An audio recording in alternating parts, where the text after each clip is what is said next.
আমি জানি আপনাদের মনে অনেক প্রশ্ন জেগেছে। আজকের এই ভিডিওতে আমি আপনাদের সকল প্রশ্নের উত্তর দেব, তাই ভিডিওটি শেষ অবধি দেখতে থাকুন এবং ভিডিওটি সকল এএসএম বন্ধুদের মধ্যে শেয়ার করে দিন। আপনারা কমেন্টে অনেক প্রশ্ন করেছিলেন, সেই প্রশ্নগুলোই একে একে উত্তর আমি এই ভিডিওতে দেব।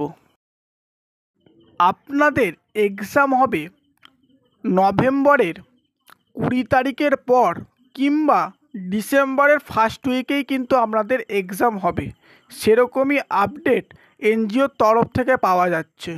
এবারে আপনারা প্রশ্ন করেছিলেন এক্সাম কোন ভাষায় হবে। এক্সাম আপনাদের সম্পূর্ণ মাতৃভাষাতেই হবে, কিন্তু ইংলিশও দেওয়া থাকবে আর মাতৃভাষাও যে যার যেখানকার মাতৃভাষাও দেওয়া থাকবে। যেমন পশ্চিমবঙ্গের মাতৃভাষা বাংলা, বাংলাতেই দেওয়া থাকবে। অসমের মাতৃভাষা অসমিয়া, অসমিয়াতেই দেওয়া থাকবে, কোনো অসুবিধা নেই, আপনারা মাতৃভাষাতেই পরীক্ষা দিতে পারবেন।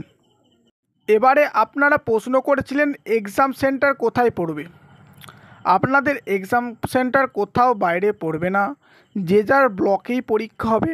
ব্লক অর্থাৎ বিডিও অফিসেই আপনাদের যে যার সেন্টারে পরীক্ষা হবে, বাইরে কোনো জায়গায় সেন্টারে পরীক্ষা হবে না। আপনারা প্রশ্ন করেছিলেন চাকরিটা কি পার্মানেন্ট। হ্যাঁ, অবশ্যই চাকরিটা অবশ্যই পার্মানেন্ট। আপনারা যত বছর অবধি করতে চান তত বছরই এই কাজটি বা এই চাকরিটি আপনারা করতে পারবেন। তারপরে আপনারা প্রশ্ন করেছিলেন যে কাজটা কোথায় পাবো, মানে কোন জায়গায় আমাদেরকে পোস্টিং করা হবে। আপনাদেরকে গ্রুপে যে গ্রাম পঞ্চায়েত ভিত্তিক ভাগ করা হয়েছে, সেই গ্রাম পঞ্চায়েতের আন্ডারেই আপনারা কাজটি পাবেন, বাইরে কোথাও আপনাদের যেতে হবে না, সেই পঞ্চায়েতের আন্ডারেই আপনারা কাজটি পাবেন। তারপরে আপনারা জিজ্ঞাসা করেছিলেন যে এএসএমদের বেতন কি 18,000 টাকা।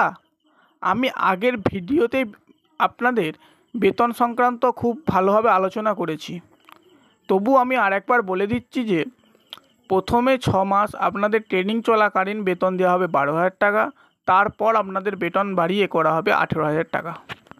এবারে যারা নতুন করে জয়েন করতে চাচ্ছেন বা অ্যাপ্লাই করতে চাইছেন, তাদের উদ্দেশ্যে আমি একটি কথা বলি যে দেখুন, যারা অলরেডি অ্যাপ্লাই করে বসে আছে ক্লাস করছে, তাদের আগে জয়েনিং হবে, তারপর আবার নতুন ক্যান্ডিডেটের জন্য যদি অ্যাপ্লাই করা যায় তাহলে আমি অবশ্যই ভিডিওতে জানিয়ে দেবো।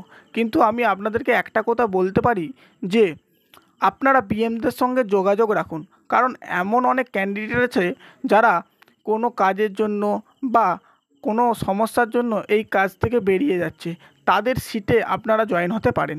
তাই বিএমদের সঙ্গে অবশ্যই আপনারা যোগাযোগ রাখুন। তারপরে আপনারা জিজ্ঞাসা করেছিলেন যে পরীক্ষা কত নম্বরের হবে। আপনাদের পরীক্ষা হবে 100 নম্বরের, যার মধ্যে 60 নম্বর থাকবে থিওরি অর্থাৎ লিখিত পরীক্ষা এবং 40 নম্বর থাকবে প্র্যাকটিক্যাল পরীক্ষা। টোটাল 100 নম্বরের আপনাদের পরীক্ষা হবে। এবারে আপনারা প্রশ্ন করেছিলেন যে এক্সাম প্যাটার্ন কেমন হবে। আপনাদের যে 60 নম্বরের লিখিত পরীক্ষা হবে, তাতে সব এমসিকিউ টাইপের প্রশ্ন হবে, অর্থাৎ একটি প্রশ্ন থাকবে এবং 4টি উত্তরের অপশান থাকবে, যার মধ্যে একটি উত্তর ঠিক হবে। আপনাদের এমসিকিউ টাইপেরই প্রশ্ন হবে। আশা করছি আপনারা সকল প্রশ্নের উত্তর পেয়েছেন। যদি আরও কারোর কিছু জানার থাকে তাহলে এই ভিডিওর কমেন্টে অবশ্যই জানাবেন। আমি পরবর্তী ভিডিওতে সেই প্রশ্নের উত্তর আমি আপনাদেরকে জানিয়ে দেব।